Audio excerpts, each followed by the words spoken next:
Hello दोस्तों, नमस्कार। SM किसी चैनल में मैं आप सभी लोगों का दिल से बहुत बहुत स्वागत करता हूं।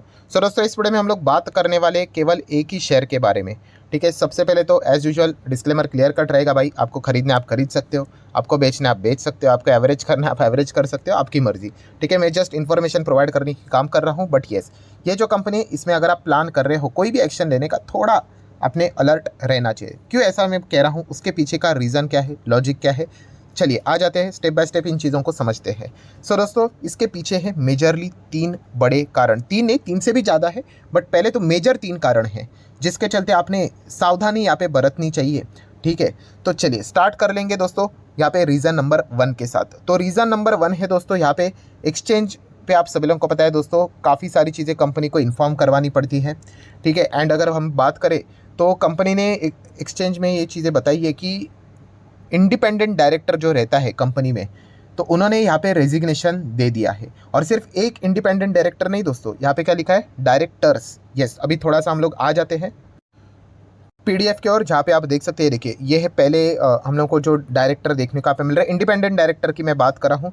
ये है सेकंड नंबर पे, ये है तीसरे इंडिपेंडेंट डायरेक्टर, एंड ये है फोर्थ नंबर पे आप जो देख सकते हो इंडिपेंडेंट डायरेक्टर। इन चारों इंडिपेंडेंट डायरेक्टर ने यहाँ पे क्या कर दिया है, रिज़ाइन यहाँ पे कर दिया है। सो नाम से ही पता चल जाता है दोस्तों, इंडिपेंडेंट डायरेक्टर मतलब उनका उस कंपनी से डायरेक्टली और इनडायरेक्टली कोई भी कनेक्शन होता नहीं है। और ये जो डायरेक्टर होते हैं वो बहुत ही सॉलिड डायरेक्टर होते हैं। ठीक है, मतलब हर एक डायरेक्टर सॉलिड होता है, बट हाँ ये ज़्यादा ट्रांसपेरेंट रहते हैं, ऐसा भी आप इनडायरेक्टली यहाँ पे बोल सकते हो। नाम से जैसे पता चल जाता है इंडिपेंडेंट है करके।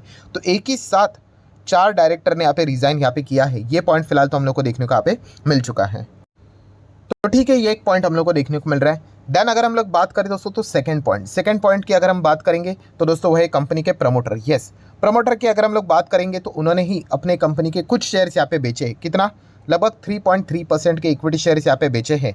बट कितने होते हैं वो शेयर्स, लगभग 50 लाख से भी ज़्यादा, 50 लाख से भी ज़्यादा के शेयर्स उन्होंने ऑफलोड यहाँ पे कर दिए हैं। सो ये भी एक पॉइंट हम लोग को फिलहाल तो देखने को यहाँ पे मिल रहा है।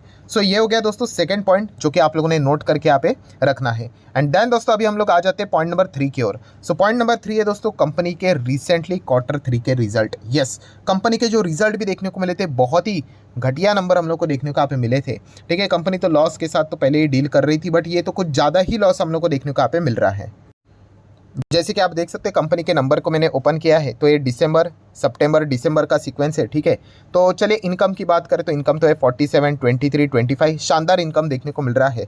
बट अगर हम लोग खर्चों की बात करेंगे तो खर्चे भी आप यहाँ पे देख सकते हो, ऑलमोस्ट हम लोग को डबल यहाँ पे होते हुए देखने को मिले, ज़्यादा बढ़ते हुए देखने को यहाँ पे मिल चुके हैं। ठीक है, अगर आप चेक करोगे यहाँ पे तो खर्चा जो है पहले 30 के रेंज में था, ये तो खर्चा तो हम लोग यहाँ पे कह सकते हैं लाख के ऊपर हम लोग को जाते हुए देखने को मिल चुका है।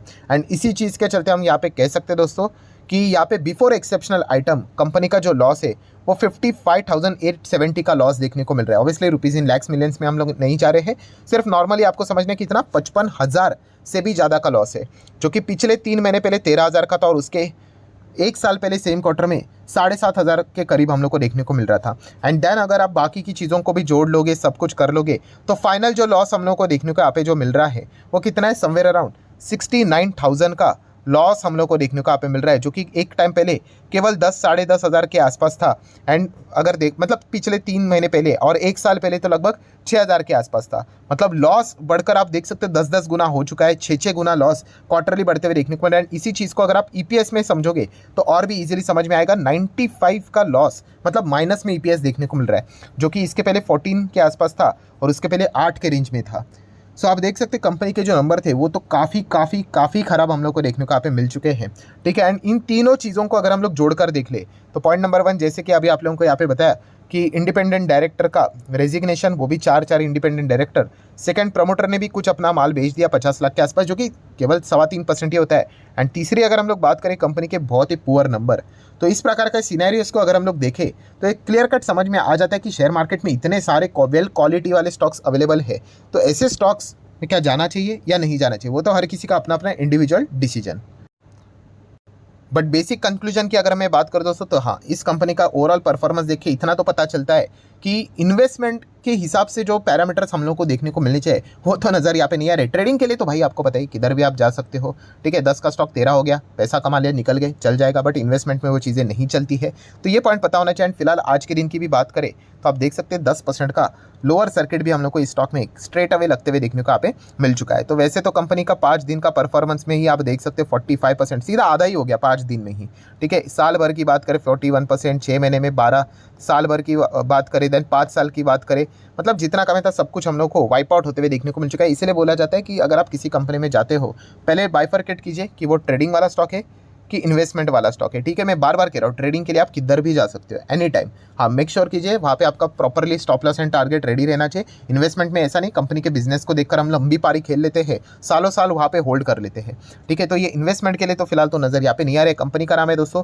BGR energy system limited. Yes, ये जो कंपनी है वैसे भी देखा गया तो टॉप लेवल से इतना कुछ खास परफॉर्मेंस तो इसने यहाँ पे नहीं दिखाया है। बट आपको बताइए फेवरेट टॉपिक तो यही होता है कि शॉर्ट रेंज में अगर कंपनी जोरदार भाग जाती है, जैसे कि यहाँ पे हम लोग को भागते हुए देखने को मिली थी, डबल हुआ था पैसा, वो पूरा एक झटके में, ये देखिए डबल हुआ था पैसा, ठीक है। एक झटके में क्या हो गया, सीधा जीरो हो गया। जीरो कैसे, आप साल भर का रिटर्न देख सकते हैं, अभी 0.46, मतलब साल भर पहले 54 था, देन उसके बाद 100 को टच किया था, अभी वापस 50 के यहाँ पे आप है आ चुका है। तो इसीलिए दोस्तों किसी भी कंपनी में जाते हो मेक श्योर कीजिएगा भाई वो तेज़ी क्यों है करके।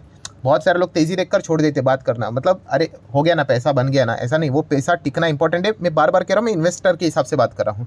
ट्रेडर फटाफट डिसीजन ले लेते निकलना है करके, ठीक है। इन्वेस्टमेंट के लिए बड़ा पैसा कमाना है, वेल्थ क्रिएशन के लिए, तो उसमें टिके रहना इंपॉर्टेंट रहता है। एंड ऐसे कंपनी जहाँ पे कोई फंडामेंटल स्ट्रॉन्ग नहीं है, बैलेंस शीट स्ट्रॉन्ग नहीं है, इस प्रकार की चीज़ें होते हैं वहाँ पे आज नहीं तो कल इस प्रकार का नज़ारा है। आप देख सकते कुछ ही चंद दिन काफ़ी थे, 5 दिनों में ही पूरा सूरत ही बदल दिया इस स्टॉक का, आप यहाँ पे इजीली देख सकते हो। देन आप देख सकते हैं कि कंपनी के जो रिटर्न्स है एक दिन में, हफ्ते भर में, महीने भर में, 3 महीने में, 6 महीने में, ठीक है, साल भर में, ठीक है, जो 13-14 बचा है 2 साल में, सब कुछ यहाँ पे हम लोग को वाइप आउट होते हुए देखने को मिल चुका है। एंड कुछ कंपनी ने खास रिटर्न्स बना के यहाँ पे नहीं दिए। देन अगेन वो चीज़ प्रूव हो रही है कि सिर्फ लॉन्ग टर्म करके नहीं चलेगा भाई। हाँ, क्वालिटी अच्छे बिजनेस वाले कंपनीज में लॉन्ग टर्म अगर होल्ड करोगे तभी जाके कुछ काम होगा, ठीक है। अगर खराब किसी स्टॉक में जाके 50 साल भी बैठ जाओगे तो भी कुछ होने वाला तो है नहीं। बट अच्छे क्वालिटी स्टॉक में प्रॉपरली 5 साल भी बैठोगे तो भी वो आपको अच्छे खासे रिवॉर्ड यहाँ पे दे सकता है, तो वो समझने वाली बात होती है। प्लस कंपनी के अगर आप रिजर्व्स को देखोगे, ये कंपनी के RNS रिजर्व्स 1300, फिर कम होके 1345, देन मतलब वही 1300 की रेंज, 900, फिर 800, फिर 300। ये क्लियर कट बताते हैं कि कंपनी का रिजर्व्स कैसे हम लोग को लगातार इंडिकेट कर रहा है कि कंपनी ने कितने मैसिव लॉसेस यहाँ पे किए होंगे। कर्जे की बात करें, पहले कुछ कर्जा नहीं था, देन अभी 200 करोड़ का कर्जा है, देन 1600 करोड़ का तो शॉर्ट टर्म बोरिंग देखने को यहाँ पे मिल रहा है। एंड अगर देखा गया कैश एंड कैश इक्विवेलेंट 300 के आसपास देखने को यहाँ पे मिल रहा है। नेक्स्ट बात करेंगे 1985 में BGR एनर्जी कंपनी हम लोग को काम करते हुए देखने को यहाँ पे मिलती थी। अभी मार्केट कैप इसका 500 करोड़ के नीचे आते हुए देखने को यहाँ पे मिल चुका है, ठीक है। तो इस सेबी के रूल्स के अंडर भी आ जाएगा वो 2% वाला एबनॉर्मल तेजी मंदी के चलते return on equity, capital employed, सबकी धज्जियां उड़ती हुई भी देखने को यहाँ पे मिल चुकी है। एंड कंपनी का अगर आप प्रॉफिट भी देखोगे, P&L की भी अगर हम लोग बात करें तो वो भी आप यहाँ पे देख सकते हो, लॉस एंड सिर्फ लॉस ही हम लोग को देखने को यहाँ पे मिल रहा है। सो बताने का मकसद कैसे है, वही चीज़ जो मैं बार बार कहता हूँ कि अगर कंपनी के फंडामेंटल्स अगर आपको स्ट्रांग नहीं नजर आ रहे हैं, कंपनी घाटे में है, ठीक है, एंड लगातार अगर फिर भी स्टॉक यहाँ पे बढ़ रहा है तो सावधान होने की ज़रूरत यहाँ पे होती है, ठीक है। अभी भी जो ये भाई मैंने बात बोली, हर किसी स्टॉक को सेम फ्रेम में मत डाल लेना, बाकी और भी पैरामीटर्स चेक करने होते हैं। ऐसा नहीं आप स्टार्टअप कंपनीज को इस कंपनी के साथ कंपेयर करो करके बहुत ही गलत डायरेक्शन में बात चली जाएगी। बट हाँ, ये एक यूनिक बात हम लोग को जरूर समझ में यहाँ पे आनी चाहिए। एंड शेयर होल्डिंग पैटर्न चलो ठीक है, 75% प्रमोटर है, बट उन्होंने भी यहाँ पे भी अपना 3-3.25% स्टेक बेचा है। FSDS तो भाई पहले से ही हाथ जोड़कर यहाँ पे दूर से ही नमस्ते यहाँ पे कर चुके हैं, बाकी पब्लिक के पास ही माल देखने को यहाँ पे मिल रहा है। सो जरूर आप चाहो तो इस कंपनी को स्टडी यहाँ पे कर सकते हो। जैसे मैंने शुरुआत में कहा, अभी वापस कहना चाहूँगा, खरीदना है बेचना है भाई वो आपकी मर्जी, बट बस मेरा इतना ही काम है आप लोगों को यहाँ पे बताना कि कौन से कंपनी में जाना चाहिए एंड नहीं जाना चाहिए, उसके पीछे के पैरामीटर्स क्या होते हैं। अभी तो कंपनी ने वापस लंबा कर्जा भी यहाँ पे लिया हुआ है, किधर चला गया लॉन्ग टर्म बोरोइंग, वो भी आप यहाँ पे देख सकते हैं 200 के आसपास। एंड कंपनी ऑलरेडी हम लोग को घाटे में जाते हुए देखने को यहाँ पे मिल रही है। सो वापस वो एक्स वाला फॉर्मूला बनते हुए देखने को मिल रहा है कि कंपनी का प्रॉफिट लगातार नीचे नीचे नीचे नीचे नीचे ही जा रहा है। एंड अगर कंपनी का लोन लगातार अगर बढ़ते चला जाएगा तो कंपनी की ऑलरेडी बैंड बजी हुई है, तो और भी बैंड यहाँ पे बच सकती है। तो सावधान रहना चाहिए, सतर्क रहना चाहिए, इतना ही यहाँ पे कहना चाहूँगा। किसी भी कंपनी में जाना है तो याद रखें दोस्तों, सबसे इंपॉर्टेंट पैरामीटर होता है कंसिस्टेंसी वाला परफॉर्मेंस। यस, अगर कंसिस्टेंसी नहीं है तो वो स्टॉक या फिर कोई भी चीज़ में, ये तो मैंने कितनी बार आपको क्रिकेट का एग्जांपल देके समझाया है कि कभी कभी बॉलर भी सेंचुरी मार देता है यार, इसका अर्थ ये नहीं कि उसको ओपनिंग बैट्समैन बना दो। क्यों? हाँ, कंसिस्टेंसी नहीं होती है। वो एक आध बार मार देगा कभी, उसके बाद देखो 4-5 मैच क्या वैसे ही खेल रहा है क्या? और मैच चेक करो, और मैच चेक करो, फिर समझ में आएगा अरे भाई इसका तो एवरेज 10-15 ही बनता है, वो तो एक बार कभी 50 मार दिया, 100 मार दिया।